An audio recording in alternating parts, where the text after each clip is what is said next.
On est bien là. On est bien. On va peut-être avancer ça un petit peu. S'avancer aussi un petit peu. Petite mise au point. C'est bon.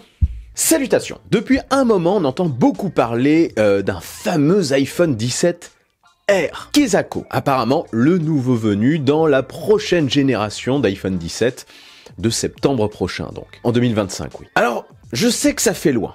Je sais que vous vous dites, les iPhone 16 viennent tout juste de sortir, et je suis totalement d'accord avec vous. Ça fait tôt, oui. Mais je sais aussi qu'il y en a beaucoup d'entre vous qui sautent cette génération d'iPhone 16 et qui attendent du vrai, entre guillemets, renouveau pour l'iPhone 17, et qui attendent donc cette génération pour changer. Et je peux vous comprendre, ça n'a pas l'air de trop bouger sur les générations précédentes et actuelles. Je vais donc vous partager ces infos et vous dire ce que je pense personnellement de ces infos. Je vais vous parler de la place que pourrait prendre ce nouvel iPhone dans cette nouvelle gamme, parce qu'on va avoir du changement. Notez que ces informations, même si elles paraissent très prématurées, sont à prendre quand même au sérieux, parce qu'elles proviennent de plusieurs sources. En fait, il y a plusieurs sources très bien informées en général qui disent la même chose.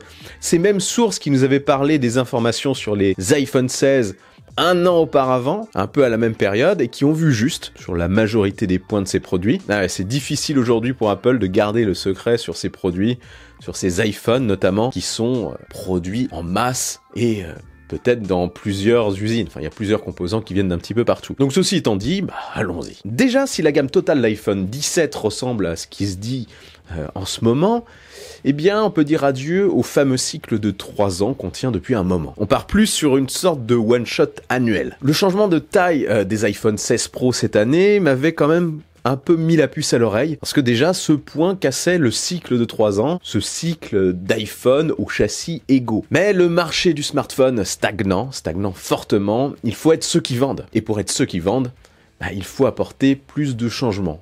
Esthétique, un petit détail par-ci par-là, mais quelque chose de marquant. Et ce, chaque année. Autant que possible en tout cas, même si ça reste très compliqué d'innover sur le marché du smartphone maintenant, il faut essayer. Donc, notre chère gamme 17 apporterait quelques changements marquants. Pour les pros, on a des fuites qui partent dans tous les sens, donc je vais attendre quand même un petit peu avant de vous faire une vidéo complète. Je vais attendre que ça s'affine un petit peu plus, parce que c'est pas très clair pour l'instant. On parle notamment toujours d'un Pro classique de 6,3 et d'un Pro plus grand max de 6,7 pouces au niveau de l'écran, un point son pilule Dynamic Island réduit et beaucoup de changements apparemment au dos de l'appareil, avec un bloc photo complètement différent, avec des nouveaux capteurs photo et un design revu donc au dos. Et d'autres choses par-ci par-là, bref, j'aurai l'occasion d'en reparler, parce que c'est pas encore clair comme je vous l'ai dit. Par contre, ce qui semble plus se confirmer, qui est, comme je l'ai dit avant, un petit peu plus clair, c'est au sujet de ce fameux iPhone 17R. Même si encore une fois, ça peut changer avec le temps, et j'en reparlerai ici, évidemment. Les iPhone Pro se vendent bien chaque année, ce sont des produits qu'Apple n'a pas du tout de mal à vendre. Les iPhones classiques, pareil, le modèle de 6,1 pouces, mais Apple peine quand même à trouver la bonne recette pour le modèle entre guillemets intermédiaire. Ils n'arrivent pas vraiment à combler ce vide entre la gamme classique et la gamme Pro. Ils ont sorti, au moment de la sortie de l'iPhone 12, un modèle mini, qui faisait passer l'iPhone classique en intermédiaire finalement. Le 13 mini est arrivé et ce fut le dernier mini parce que apparemment les ventes n'étaient pas du tout satisfaisantes pour ces petits modèles qui plaisent quand même à pas mal de gens mais pas suffisamment pour un marché de masse. Donc avec l'arrivée de la gamme 14, on a vu apparaître un iPhone 14 Plus. Donc le retour d'un modèle un peu plus grand. C'était un modèle classique en plus grand qui se positionnait, qui existe toujours aujourd'hui avec la gamme 16, c'est arrivé sur la gamme 15 et sur la gamme 16, donc qui se positionne entre le classique et les pros, d'un point de vue tarifaire. Mais apparemment, encore une fois, ce modèle ne se vend pas suffisamment, à tel point qu'Apple aurait décidé de le supprimer lui aussi. Donc voilà, c'est compliqué de trouver la bonne formule pour ça, parce que là, ça ne semble pas avoir suffisamment pris auprès du public,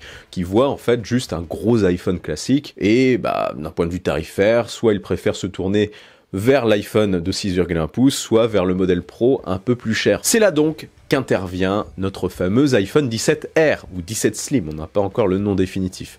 Mais R, ça sonnerait bien au regard de ce qui se dit à son sujet. Donc ça serait le nouvel essai d'Apple. Un vrai modèle intermédiaire, différent cette fois-ci. Un modèle conçu pour viser une cible spécifique, une cible déterminée, un tout nouvel iPhone en somme. On aurait donc alors 3 gammes distinctes, la gamme classique, avec l'iPhone 17, un modèle dans la continuité de l'iPhone 16, donc 6,1 pouces avec quelques améliorations. La gamme 17 Pro avec toujours un 17 Pro et un 17 Pro Max, 6,3 et 6,9 pouces. Sur le haut de gamme, donc ça c'est des modèles qui plaisent déjà et qui marchent tous les ans, donc Apple ne va pas y toucher. Et au milieu, donc notre cher iPhone 17 R. Reprenant les arguments des premiers produits R, il serait plus fin que les autres. Ça serait même l'iPhone le plus fin sorti par la marque, et ce depuis le modèle 1. On parle, tenez-vous bien, quand même d'une épaisseur de 5 mm. Ouais, c'est très fin tout ça. Alors, est-ce que ça sera un iPhone pliable, sans l'être officiellement, hein, officieusement? Est-ce qu'il se pliera dans la poche? On verra. Bon, ça, c'est une autre histoire. Je pense qu'ils bosseront aussi là-dessus quand même. Gare au bad buzz. Alors oui, c'est super fin en effet. Au niveau de l'écran, on aurait apparemment un écran de 6,6 pouces, soit un écran de taille intermédiaire entre la taille du Pro et du Pro Max. Et l'écran serait comme pour toute la gamme 17, même pour le classique, 120 Hz, avec un taux de rafraîchissement, oui, adaptatif de 120 Hz. Et toujours, bien sûr, Dynamic Island, le poisson pilule en haut de l'écran. Par contre, cette finesse pousserait la marque à faire des compromis, et pas des moindres. Peut-être trop d'ailleurs à mon sens. Déjà, qui dit petit châssis dit plus petite batterie. Oui, cette finesse extrême ne permettrait pas de loger une batterie suffisamment imposante pour offrir, à mon avis, une longévité, une autonomie importante à ce produit. Il faudra qu'ils optimisent à mort l'autonomie au niveau du processeur et des composants. Ensuite, apparemment, l'appareil photo au dos serait impacté par cette finesse puisqu'il n'y en aurait plus qu'un. Il n'y aurait plus qu'un objectif au dos, selon certaines rumeurs. Alors, moi j'ai mis un petit doute sur ce point. Pourquoi? Parce que l'iPhone classique en aurait toujours deux, un classique et un ultra grand angle. Donc ce R plus cher n'aurait pas d'ultra grand angle? Curieux. À moins bien sûr qu'ils aient trouvé un moyen de fusionner ces deux objectifs, ce que je trouverais assez surprenant, mais pourquoi pas? Je trouve ça curieux comme choix. Ensuite, pour les vidéos spatiales. Jusqu'à présent, pour filmer des vidéos spatiales et prendre des photos spatiales, Apple a indiqué qu'il fallait un classique et un ultra grand angle fusionnés, les deux objectifs en même temps. Alors du coup, ce modèle ne pourrait pas capturer de photos et de vidéos spatiales? Après, la marque compte peut-être sur l'intelligence artificielle, parce qu'ils ont présenté une fonction récemment permettant de transformer nos photos actuelles en photos spatiales. Peut-être que d'ici là, ils auront annoncé un moyen de transformer les vidéos classiques en vidéos spatiales, et ainsi, ça pourrait permettre de transformer n'importe quelle photo et n'importe quelle vidéo en spatiale, et donc de se passer d'un deuxième objectif. Peut-être, là en parlant. Sinon, concernant ce modèle, on aurait toujours les boutons actuels, le bouton de capture de photos et de vidéos qui sera destiné à l'intelligence artificielle aussi, à terme principalement. Ça permettra d'activer l'œil de l'IA, hein, comme je le disais dans une autre vidéo, et toujours le bouton action, enfin tout ce qu'on connaît sur nos iPhones actuel. On peut imaginer aussi plusieurs couleurs, peut-être entre le pétant des classiques et le chic des pros, comme ce qu'on a vu un petit peu sur les iPad Air, chic mais coloré. Et pour le tarif, eh bien, si c'est un modèle intermédiaire, il devrait se positionner entre 1000 à 1100 euros, je pense. Voilà en gros ce qu'on sait. Ça va s'affiner progressivement au fil des mois, mais je trouve ça quand même assez crédible pour la majorité des points, à part, comme je vous l'ai dit, pour les objectifs dorsaux, mais on verra. Est-ce que cette recette sera suffisante pour convaincre les gens? Je ne sais pas. Dites-moi en commentaire si un tel modèle vous intéresserait. Je suis curieux quand même de voir ce que ça pourrait donner. Quoi qu'il en soit, je reparlerai de tout ça, comme j'ai dit, sur la chaîne, et aussi des autres modèles, bien évidemment, quand les informations seront plus crédibles à mon sens. N'oublions pas l'iPhone SE de 4ème génération qui arrivera courant début 2025, vers le printemps par là, je pense, peut-être un peu avant. L'iPhone SE 4. Oh, celui-là, il va être sympa. On en reparlera aussi.